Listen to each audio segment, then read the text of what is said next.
Have you ever wondered where the story of human civilization truly begins? Not with the grand pyramids of Egypt or the philosophical debates of ancient Greece, but in a sun-scorched land between two rivers, a place the Greeks called Mesopotamia. It's here, in the fertile crescent of modern-day Iraq, that our tale starts, with a people known as the Sumerians. Around 4500 BC, these pioneers settled in the southern part of Mesopotamia, a region they called Sumer. What they built from the Mesopotamian mud wasn't just a collection of villages. It was the world's very first complex urban civilization. They were the original trailblazers, the architects of the future, laying the groundwork for almost every aspect of the world we know today. Stick with me, because the story of Sumer is the story of us.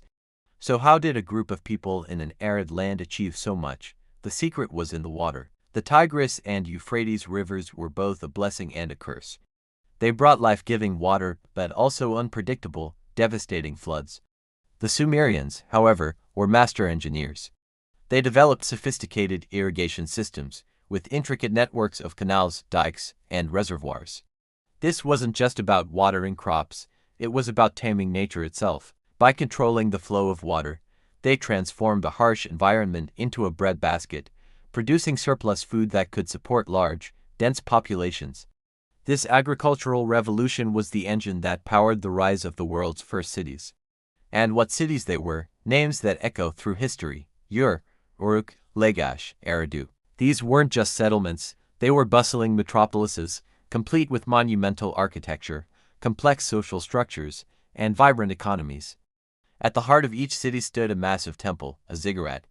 These were towering, stepped pyramids made of mud brick, reaching towards the heavens. They were more than just places of worship, they were the administrative and economic centers of the city-state, a testament to the Sumerians' incredible organizational skills and deep religious devotion. Imagine walking through the streets of Uruk around 3000 BC. You'd see merchants haggling in busy marketplaces, artisans crafting exquisite pottery and jewelry, and scribes meticulously recording transactions. This brings us to perhaps Sumer's most monumental invention: writing. As their society grew more complex, the Sumerians needed a way to keep track of goods, laws, and history. Out of this necessity, cuneiform was born. Using a reed stylus, they pressed wedge-shaped marks into wet clay tablets. What started as simple pictographs for accounting evolved into a sophisticated script capable of expressing complex ideas, literature, and laws. This was a quantum leap for humanity. For the first time, knowledge could be recorded, preserved, and passed down through generations, transcending the limits of human memory. With writing came the world's first literature. The Epic of Gilgamesh, one of the earliest surviving works of literature, tells the tale of a legendary king's quest for immortality. It's a profound story exploring themes of friendship, loss, and the human condition, themes that still resonate with us thousands of years later. The Sumerians weren't just accountants and builders. They were poets and storytellers, grappling with the same fundamental questions about life and death that we do today. Their ingenuity didn't stop there. Look at the clock on your wall or the calendar on your phone. You have the Sumerians to thank for that. They developed a mathematical system based on the number 60, known as a sexagesimal system. This is why we have 60 seconds in a minute, 60 minutes in an hour, and 360 degrees in a circle. They were also keen astronomers, meticulously charting the movements of the stars and planets, which allowed them to develop a precise lunar calendar to guide their agricultural and religious festivals. And let's talk about technology.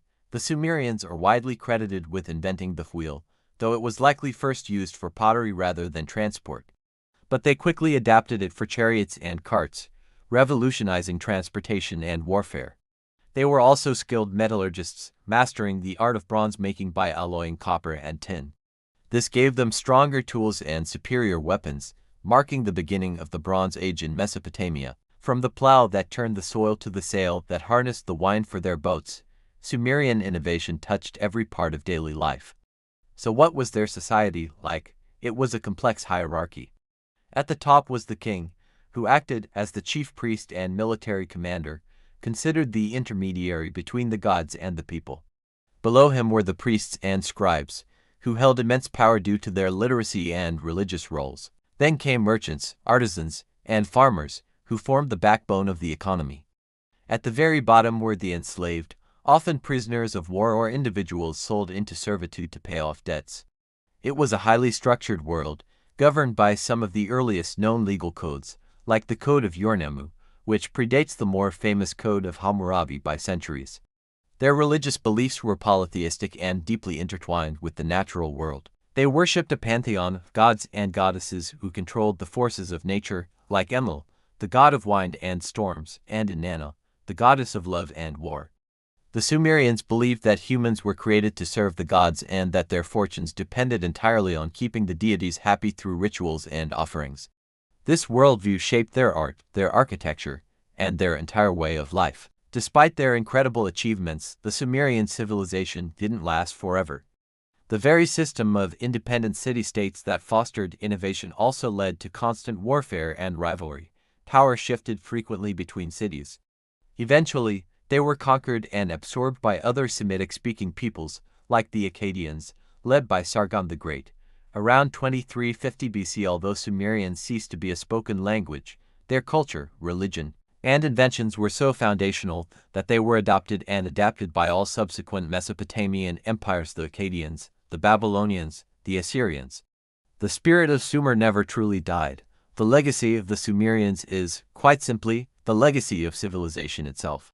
They gave us the city, the wheel, writing, law, literature, and the very concept of timekeeping. They were the first to look at the stars and try to understand the cosmos, the first to write down their stories, the first to build a world based on order and ingenuity.